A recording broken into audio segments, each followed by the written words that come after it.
नमस्कार. मालिकेच्या आजच्या भागामध्ये आपल्याला खूपच जबरदस्त असा ट्विस्ट पाहायला मिळणार आहे. अक्षय आणि रमा यांच्यामुळे रेवाची तर वाट लागणारच आहे, परंतु रमा आणखी एक मोठी गोष्ट करणार आहे. ती म्हणजे अक्षयसोबत एक्झरसाइज करणाऱ्या रेवाला ती खाली मुंडी वर पाय करत टांगून ठेवणार आहे. तर त्याचबरोबर अक्षय आणि रमा यांच्या लग्नाचा मुहूर्त निघणार आहे. म्हणजे अक्षय आणि रेवा, अस्मित आणि रमा यांच्या लग्नाचा मुहूर्त निघणार आहे. परंतु त्याच वेळी एक मोठी गोष्ट घडणार आहे, ती म्हणजे अक्षयच्या हाती CCTV फुटेज लागणार आहे. आता रेवाने त्याला वरून ढकललेलं आहे. हे CCTV फुटेज अक्षयच्या हाती लागणार आहे आणि रेवाची वाट लागणार आहे. म्हणजे ऐन लग्नाच्या दिवशी आता रेवाची वरात निघणार आहे. हे सगळं अक्षय कशा पद्धतीनं घडणार आहे, त्याचबरोबर रेवा ही सनीसोबत कशा पद्धतीने रोमांस करत आहे, त्याला किस करत आहे, हे आपल्याला पाहायला मिळणार आहे. त्यासाठी आजचा हा व्हिडिओ शेवटपर्यंत पहा. तर इकडे रमा ही बाहेर आलेली आहे. तिने फ्यूज काढलेला आहे आणि लाईट बंद केलेली आहे, कारण तिला काही करून अक्षय आणि रेवा या दोघांना एकत्र येऊ द्यायचं नव्हतं. आणि लाईट गेली ही गोष्ट अक्षयच्याच फायद्याची घडलेली असते आणि त्यासाठी तिनं हे सर्व केलेलं असतं. आणि रेवा ही अडकली पाहिजे यासाठी तिने केलेलं आहे, कारण रेवाने तिला आणि अर्थाला घराबाहेर राहायला सांगितलेलं होतं. आणि नेमका अक्षय तिथे येतो आणि रमा वरती स्टूलावर चढलेली असते आणि अक्षय तिला म्हणतो की तू इथं काय करतेस. रमा म्हणते मी अर्थाला घेऊन आले आणि आता लाईट का गेली म्हणून आलेले आहे इथं बघायला. त्यावेळेस अक्षय म्हणतो म्हणजे तू कधी आलीस. तेव्हा रमा सांगते की मी मगाशीच आले, पण तुमच्या ज्या रेवा मॅडम आहेत ना, त्यांनी मला घरात घेतलं नाही. मला सांगितलं की अर्थाला घेऊन पार्कमध्ये जा. एवढ्या रात्री कोणी पार्कमध्ये जातं का. मग अक्षय तिला विचारू लागतो की मग आता अर्था कुठे आहे. रमा सांगते की अर्था रूममध्ये झोपली आहे. अर्थाला झोपवले मी रूममध्ये, असं रमा सांगते. आणि मग अक्षय रमाच्या हातामध्ये तो फ्यूज पाहतो आणि रमाला म्हणतो की हे काय, हे तुझ्या हातात कसं काय आहे. रमा म्हणते मी तेच बघायला आले ना, लाईट का गेलेली होती. आणि अक्षय मात्र रमाला तिथून खाली ओढत असतो. तिला म्हणत असतो की नक्कीच काहीतरी वेगळीच गोष्ट आहे. तेव्हा रमा म्हणत असते की नाही, काहीही झालं तरी मला माहिती आहे की इथं काय झालेलं आहे आणि मला हा फ्यूज जोडता येतो. आणि अक्षय रमाला खाली खेचत असतो. नको, असं कोण फ्यूज लावतं का, तुला कळतंय का, असं म्हणत तो रमाला खाली ओढतो आणि रमाही अक्षयच्या मिठीत येते आणि ते दोघंही एकमेकांकडे पाहू लागतात. त्याचबरोबर आपल्याला पाहायला मिळतं की रमा या गोष्टीचा विचार करत असते. अक्षयला म्हणत असते की माझी मी ते सगळं लावू शकते, माझी मी करेल हे सगळं, असं ती सांगत असते. आणि त्याचबरोबर इकडे रमा म्हणत असते की काहीही झालं तरी मला माहिती आहे की इथे सगळ्या गोष्टी काय घडलेल्या आहेत ते, असं रमा सांगत आहे. इकडे रेवाबरोबर हा सनी रोमांस करत आहे. ते दोघंजण एकमेकांच्या खूप जवळ आलेले आहेत. ते दोघंजण एकमेकांना किस करू लागलेले आहेत. आणि इकडे रेवाला माहिती नाही आहे की ती ज्याच्याबरोबर आहे तो सनी आहे आणि सनीला माहिती नाही आहे की तो कोणाबरोबर तिथे रोमांस करत आहे. तर इकडे सनी आणि रेवा दोघंही एकमेकांमध्ये अगदी बेधुंद होऊन रोमांस करत आहेत. अक्षय रमाच्या मिठीत आहे. दोघंही एकमेकांकडे पाहत आहेत. आणि त्याचबरोबर आपल्याला पाहायला मिळतं की जेव्हा रमा आता तो फ्यूज लावते आणि लाईट लागते, तेव्हा मात्र खरं तर रेवाचा फ्यूज ओढतो आणि ती सनीला समोर पाहते. तेव्हा तिला कळायचंच बंद होतं, कारण सनीच्या तोंडावरती, सनीच्या पूर्ण चेहऱ्यावरती रेवाने किस केलेलं असतं आणि ते लिपस्टिकचे जे डाग असतात ते सनीच्या चेहऱ्यावरती असतात. हे सगळं जेव्हा रेवा पाहत असते तेव्हा ती म्हणते की काय आहे. आणि रेवाचा किंचाळण्याचा जेव्हा आवाज ऐकू येतो तेव्हा मात्र इकडे खूप मोठा धक्का बसतो आणि रेवा जोरात किंचाळलेली असते. आणि ते पाहून अक्षय आणि रमा आतमध्ये येऊ लागतात. तेव्हा सनीला रेवा म्हणत असते तू काय केलेस हे. तेव्हा सनी म्हणत असतो की मी काही केलेलं नाही आहे, हे सगळं तू केलेलं आहे. बघ, तुला खोटं वाटत असेल तर तुझ्याच लिपस्टिकचे डाग माझ्या तोंडावरती आहेत. तुझी लिपस्टिक आणि माझ्या चेहऱ्यावर असलेले डाग हे सेमच आहेत. काही झालं तरी मी यामध्ये काही केलेलं नाही आहे. जे काय केलेलं आहे ते सगळं तूच केलेलं आहे, असं तो बोलत असतो. आणि तेवढ्यात अक्षय आत यायला लागलेला असतो. तेव्हा रेवा म्हणते तू कुठं तरी लप. तेव्हा सनी म्हणतो मी कुठं जाऊ. तेव्हा अक्षय सांगतो की नाही, तू लप म्हणजे कळेल, असं अक्षय म्हणालेलं असतो. त्यानंतर आपल्याला पाहायला मिळतं की हे सगळं जेव्हा घडत असतं तेव्हा मात्र इकडे सनी एका टेबलच्या मागे पडद्याच्या आड लपून असतो आणि रेवा म्हणत असते की अरे ते उंदीर आलं, झुरळ आलं अशी म्हणत ती जोरजोरात किंचाळलेली असते. तेव्हा अक्षय म्हणतो की नक्की काय आलं ते मला सांगशील का? तेव्हा रेवा म्हणते ते नाही रे माहिती काय. तेव्हा रमा म्हणते की काय? आणि अक्षय सांगत असतो मी तर काय झुरळाला घाबरत नाही आहे. हे सगळं जेव्हा घडत असतं तेव्हा मात्र इकडे पाहायला मिळतं की ह्या सगळ्या गोष्टी जेव्हा चालू आहेत तेव्हा अक्षय रमाकडे पाहतो आणि म्हणतो की ही काय झुरळाला घाबरत नाही. तेव्हा रेवा म्हणते की काय ती नसेल घाबरत पण मी घाबरते, तिला आवडत असेल झुरळ.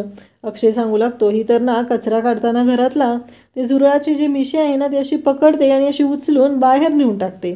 तेव्हा रेवा म्हणते मग मी काय करू? रमा म्हणते की तुम्ही पण घाबरत नाही ना झुरळाला, असं ती अक्षयला म्हणत असते. तेव्हा अक्षय म्हणतो नाही नाही मी पण नाही घाबरत. तेव्हा रेवा म्हणते खरंच आणू का? रमा म्हणते खरंच आणू का झुरळ टाकायला, असं रमा म्हणू लागते.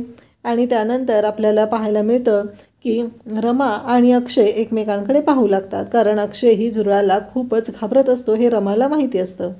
त्यानंतर रेवाला रमा म्हणते की तुझं नक्की काय चाललेलं आहे, कारण तू मला घराच्या बाहेर जायला सांगितलं, अर्थाला घेऊन अर्ध्या रात्री तू मला बाहेर पडायला सांगितलेलं होतंस आणि आत्ता तू काय करतेस हे? आणि तेव्हा अक्षय म्हणतो खरंच हिनं असं केलं? तेव्हा रमा म्हणते हो खरंच, एवढ्या छोट्या अर्थाला घेऊन एवढ्या रात्रीचं कोण जातं बागेमध्ये? आणि रमा रेवाला म्हणते की तुझ्या अंगावर ते काय झुरळ उंदीर पाल काय पडलंय ना त्याने इन्फेक्शन होईल, जा ती काय क्रीम असती ना ती थापून घे जा तुझ्या अंगावरती आणि तेव्हा कळेल तुला काय झालेलं आहे ते, जा जा लवकर. आणि अक्षयला म्हणते हो तुम्हाला पण ही चिकटायला आलेली ना, तुम्ही पण जावा नाहीतर होईल काहीतरी तुम्हाला पण. हे सगळं ती बोलत असते तेव्हा सनी मात्र तिथे पडद्याच्या आडून ह्या सर्व गोष्टी ऐकत असतो आणि तो रमाकडे पाहत असतो. त्याला काही करून त्याची रमा राणी त्याच्या जवळ हवी असते आणि त्यासाठी हे सगळं चाललेलं असतं. त्यानंतर आपल्याला पाहायला मिळतं की अक्षय हा रमाकडे पाहत असतो, रमावरती जाते आणि म्हणते की काही झालं तरी ही माझ्या यांच्याजवळ येणार आहे ना, मी तिला काही आमच्या यांच्या जवळ येऊ देणार नाही. काही झालं तरी मला माहिती आहे की हिचं काय करायचं आहे. आणि अर्था बघितलं ना ती रेवा काय म्हणते ती, आणि तिला तुझ्या काकाच्या जवळ यायचं होतं ना, मी येऊ देईल बरी तिला तुझ्या काकाच्या जवळ. इकडे सनी मात्र तसाच झोपी जातो. पुन्हा तो जागा होतो आणि म्हणतो की नाही मला इथनं बाहेर पडलं पाहिजे, कोणी आलं तर, असं तो म्हणू लागतो. आणि त्याचबरोबर आपल्याला पाहायला मिळतं की इकडे शशिकांत आणि पार्वती आजी दोघेजण पार्टी करत बसलेले असतात आणि शशिकांत म्हणत असतो की काही झालं तरी फायनली तो दिवस येत आहे ज्या दिवसाची आपण सगळेजण वाट पाहत होतो, असं शशिकांत म्हणत असतो. तेव्हा पार्वती आजी म्हणते पण तुला माहिती आहे का आणखी काही गोष्टी घडायच्या राहिलेल्या आहेत. तेव्हा मात्र इकडे पार्वती आजीला इकडे शशिकांत म्हणतो हो बरोबर आहे, कारण एकदा का त्या अक्षय आणि रमाचा डिवोर्स राहिलेला आहे तो होणं गरजेचं आहे. त्याचबरोबर इकडे रेवा आणि अभिचा पण डिवोर्स झाला पाहिजे तरच हे लग्न होऊ शकतं. ह्या गोष्टी आपल्या अजून राहिलेल्या आहेत आणि त्या गोष्टी होणंही तेवढ्याच गरजेचं आहे. इकडे त्याच वेळी सनी आता पाठीमागच्या दरवाजाने जाणार असतो म्हणून तो वरती येतो आणि पाहतो तर या दोघांचं बोलणं चालू असतं आणि ते बोलणं सनीच्या कानावरती पडतं. तेव्हा सनी म्हणतो काय आहे नक्की, हे घर आहे का काय आहे, यांच्यामध्ये नक्की काय काय चालू असतं, हा प्रश्न सनीला पडलेला असतो आणि सनी विचार करत असतो. शशिकांत म्हणत असतो की अक्षयची मेमरी पूर्ण येण्याआधी आपल्याला हे सगळं करावं लागेल. पार्वती आजी म्हणते की नक्की अक्षयची मेमरी गेली आहे ना, म्हणजे त्याला ती रमा आठवायला नको आहे, ऐनवेळी त्याला ती रमा आठवली तर खूप मोठा प्रॉब्लेम होईल, असं पार्वती आजी म्हणत असते.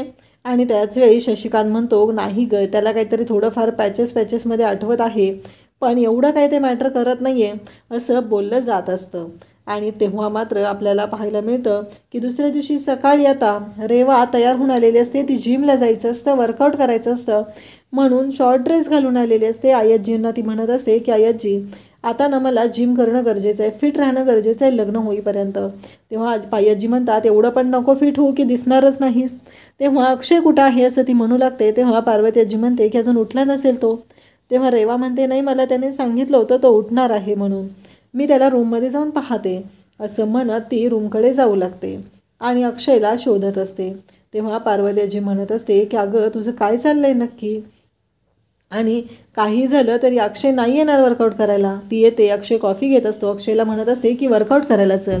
अक्षय म्हणत असतो की नाही नको मला, पण रेवा मात्र ऐकायलाच तयार नसते. तिचं असं म्हणणं असतं की तुला यावंच लागेल, तुला यावंच लागेल असं म्हणत ती अक्षयच्या मागे लागते. अक्षय म्हणत असतो की नाही नको, पण रेवा मात्र ऐकायला तयार नसते आणि मग दोघंजण वर्कआउट करायला येतात. तेव्हा अक्षय म्हणत असतो की काय आहे हे, आणि रेवा ॲक्च्युली स्वतःचाच वर्कआउट अक्षयकडनं करून घेत असते आणि मग ती डंबेल्स उचलत असते, त्याचबरोबर बायसेप मारत असते. या सर्व गोष्टी चालू असतात आणि त्याचवेळी रमा आणि जान्हवी तिथे येतात, कारण रमाला हे कळलेलं असतं. रमा आणि जान्हवी दोघीजणी ठरवतात की आता हिची वाट लावायची. आणि जेव्हा चेस्ट प्रेसचा व्यायाम रेवा करत असते तेव्हा मात्र अक्षय तो जो बार आहे तो तसाच सोडून देतो आणि तो रेवाच्या तोंडावर पडणार असतो. तेव्हा रेवा म्हणते काय आहे रे हे, माझा हात दुखायला लागला असं ती म्हणते आणि अक्षयला म्हणू लागते की आता माझा हात दाबून दे असं ती म्हणत असते. तेव्हा इकडं जान्हवी जी आहे तिचा मूर्खपणा हा सुरूच असतो आणि जान्हवी म्हणत असते की आता काही झालं तरी आपल्याला ह्या रेवाची, मूर्ख रेवाची वाट लावायची आहे असं जान्हवीच्या डोक्यात असतं. रमा आणि जान्हवी दोघीजण तिथे येतात आणि म्हणू लागतात की अक्षय सर तुम्हाला त्या आजी मॅडम आहेत ना, पार्वती मॅडम, त्यांनी बोलवलेलं आहे. अक्षय म्हणतो कशासाठी? रमा म्हणते कसं आहे, मी त्यांना ते विचारलेलं नाही आहे, त्या मला सांगणारही नाहीत, कारण तो अधिकार माझ्याकडे नाही. त्यामुळं त्यांनी मला सांगितलेलं की अक्षय सरांना बोलवून आणायचं आहे. आणि मग अक्षय म्हणतो की ठीक आहे, कारण रमाला काही झालं तरी अक्षयला रेवापासून दूर ठेवायचं आहे, म्हणून हे सगळं रमा करत असते. आणि मग ती अक्षयला सांगते की पार्वती आजीनं बोलवलेलं आहे, अक्षय आजीनं बोलवलेलं आहे. हे ऐकताच तिथून निघून जातो. आणि इकडे रेवा मात्र खाली मुडका करून वरती उभं करायचा प्लॅन जान्हवीचा असतो. जान्हवी म्हणत असते तू असा वर्कआउट काय करतेस?